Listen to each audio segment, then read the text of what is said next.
guys. Today I'm going to be doing a bike check. So a bike check is basically a bio of your bike, listing all the parts that make it up. It's going to be very boring, and hopefully that means it's going to be very helpful in getting you guys to sleep tonight. I never actually thought of doing this. Someone commented on one of my first videos asking me about my bike setup, which inspired me to do an ASMR bike check.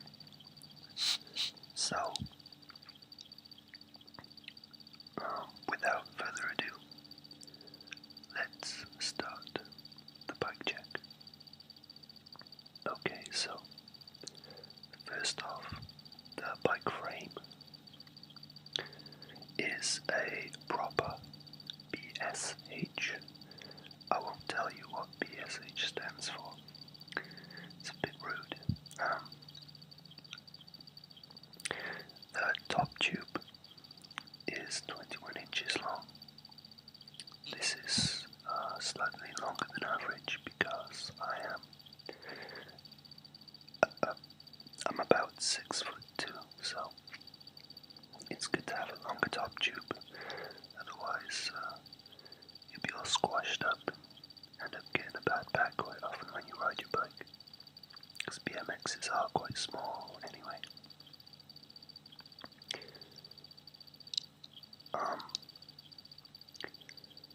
Next is the sprocket. In my last video, I showed you guys this. It's by a company called Sunday. It has 28 teeth on the sprocket, which means that it's smaller than maybe a mountain bike or a road bike sprocket or chainring would be, meaning that it's easier to pedal, but your top speed won't be so high. Behind the sprocket, inside the frame, there are a set of quite large bearings that facilitate the rotation of the pedals. These bearings and their associated spacers and protective cups collectively are known as a bottom bracket, or a BB for short. My bottom bracket is a 19mm diameter bearing.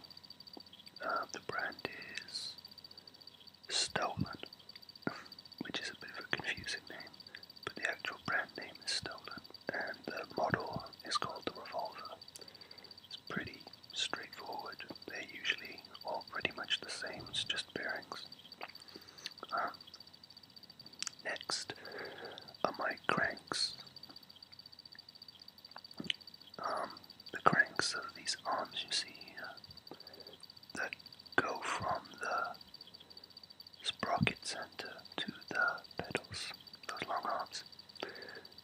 These cranks are, the brand is Sabrosa, and the model name is Bitchin, so these are the Sabrosa Bitchin cranks. They're pretty damn good cranks, pretty solid. I was going to go into more detail about, okay.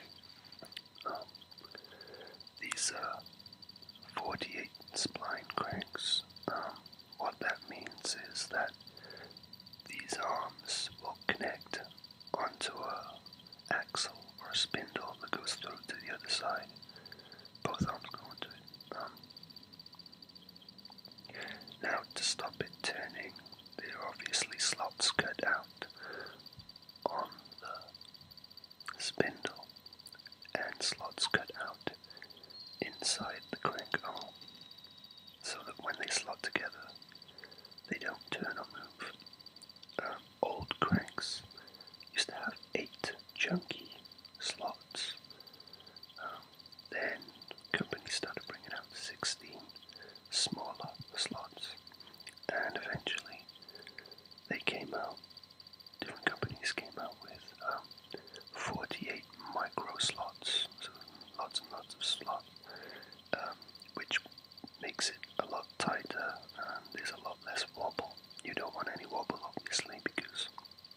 any kind of wobble means that a sudden pressure could warp or break some of those slots, and then the arm would just spin free of the spindle, and they'd be completely ruined. So these ones are 48 spline. Nice and boring, I know. Next are the pedals. They are by a company, I don't know how to pronounce their name. I think I have always called it Eclat. I've heard people call it Eclat before, but I'll just say Eclat. And they are, the model name is Slash, so they're Eclat Slash pedals. They're alloy, they have sealed bearings. Sealed bearings are smoother than unsealed bearings because unsealed bearings don't have any protective casing, so dirt and grime can get into them over time, and then they start to grind and not work so well. So these ones are sealed, which is very nice. Next are my brake calipers. These are the arms that have the brake pads on. Most stunt BMXers don't ride any brakes at all, but I tend to be on main roads a lot when I'm going to and from places, so there's no way I'm going to ride without a brake. But I do just run a rear brake. And the calipers are by quite a big company called Odyssey, and these brake calipers are their budget model called the Springfield U-Brake. Their budget model because both the left and the right arm are actually identical cast, which means that the cost for casting them is cheap, and then you can just flip one arm over to the other side like a mirror image, and it works fine. So they are my budget brakes, but they work really well actually. Next up are my forks. The arms that attach my front wheel to the bike and in turn go through my frame and up to the stem, which I showed you in my last video. These forks are by a company called We the People, or WTP, and the model name is the Cream fork, so these are We the People Cream forks. Now, you can see in this picture that I have grinding pegs on my bike coming out from the wheel so I can do grinds. These forks are actually specially designed to be pegless. So they don't technically work with pegs. They shouldn't fit on properly. But I did some modifications in order to fit pegs on because I love the look of these forks so much and the design and the shape of them. But I still wanted to grind, so I found a workaround, and there's been no mishaps so far, so I think it's okay. Well, I know it's okay.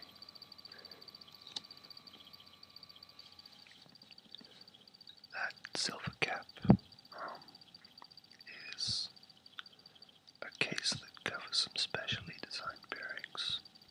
Some sit underneath that cap, and another set sit at the base of the steerer tube for the forks. And what they do is they allow for smooth rotation of the handlebars and the fork and front wheel, which is important for turning, obviously, and tricks like the bar spin, where you jump into the air on your bike and spin the bars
it's designed for use with just 2 fingers, so it doesn't get in the way when you're doing tricks that require you to let go of the bars and then grab on again quickly.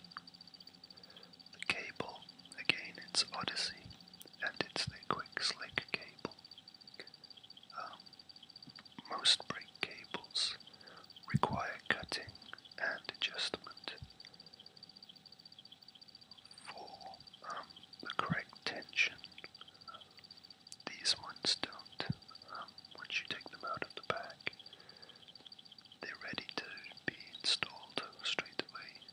So I like that because in the past, when I've tried to adjust my cables, I've usually gotten it wrong, and the results have, let's just say, been less than perfect. Next is my stem, which I explained in my last video, attaches to the forks of your bike and your handlebars through the body of the bike or the head tube, and it pulls it all together and keeps it nice and tight and strong. My stem is the Madara Master Stem, which, if you've seen my first video, you'll know that I got quite excited about it. And it's a small 36mm reach. Next is my seat. It's made by a company called ThePhestor, and it is a fat seat. They are normally categorized by slim, mid, and fat. This is a fat seat. It's nice and padded and comfortable to sit on. It's a pivotal seat, which means that a bolt goes down through that slit in the top of the seat and into the seat post, where it's attached through a series of joining teeth. Older seats had a more complicated setup that was prone to loosening, so that's why the standard now is pivotal.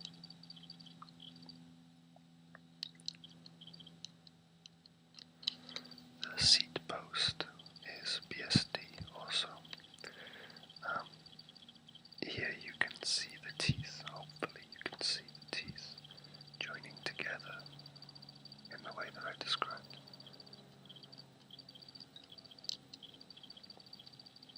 Okay, my back wheel. So, we will start with the hub. The hub is by Proper. It's a proper Magna model with a titanium axle. Titanium's quite an expensive material, but it's lightweight and incredibly strong. The only reason I got it with the titanium axle is because the whole thing was reduced on our website, as it's an older model, and it has a 10-tooth driver. The driver is the name for the cog with the teeth on the wheel end as opposed to the sprocket, and it's aptly named the driver because when rotated, it rotates the rear wheel, which drives the bike forwards. Attached to the proper rear hub are 2 hub guards, a proper non-drive side hub guard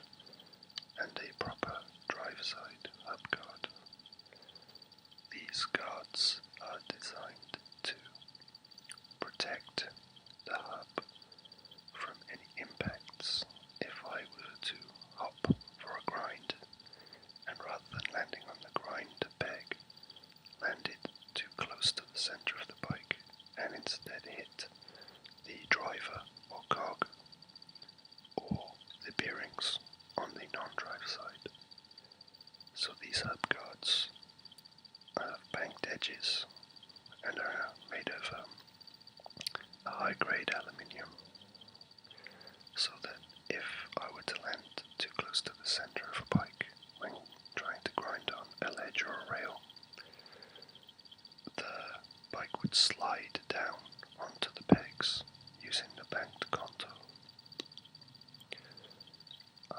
I have two pegs on my rear wheel. They are Bioclad also, and the model is slot machine pegs. They are 3 inches, which is shorter than average. The bike rim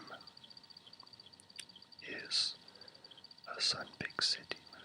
They're quite old now, but they're incredibly hard wearing and cheap actually. I found a pair of them online for £30, which is an absolute bargain for rims these days. Rims can be very expensive these days, so good deal, good rims. They've lasted me for 2 years, and I've hit them so many times, and they've never buckled or anything like that. The rear tire, which you can see is flat, I actually punctured it today, hitting the wheel against a hard edge while I was riding. Yeah, I did that today before I came in, which means I'm going to have to take the back wheel off and put a new inner tube on it, which is going to be super fun. Okay, the front wheel. Again, the front hub, which obviously it doesn't require a driver, so it's a lot simpler. The front hub, again, is a proper Magna hub, not with a titanium axle. And again, I have 2 proper hub guards. No need for a drive or non-drive side version, again because it's no driver. And I have 2 Shadow Conspiracy little ones pegs, little one V2. These I believe are 4 inches long, these pegs. And again, I have a Sun Big City rim. Got the pair for £30. Still pretty proud of that because I can't find them for that price anymore. Or I can't really find them at all. So I'll have to take good care of them. And my front tire, which you would have seen in my last video, is the Sub Rosa Gravedigger tire, which I bought so I could go off-road more without slipping or falling on my butt. And yeah, I guess that concludes the bike check. I realize that there's this strange sound. I don't know if any of you have owned or do own a fish tank, but it kind of sounds like the filtration unit on a fish tank. It's not. It's because the microphone that I'm using is built into my laptop, and because it's built into the laptop, it's actually picking up sounds from inside the laptop. I'm kind of crossing my fingers that it helps add to the relaxing sensation, because I've watched some ASMR videos where people have recorded and there's kind of background noise or just kind of atmospheric noise or computer fan noise, and I actually find that quite relaxing, so I'm banking on you guys, or well, hopefully all of you guys, finding that quite relaxing and adding to the experience.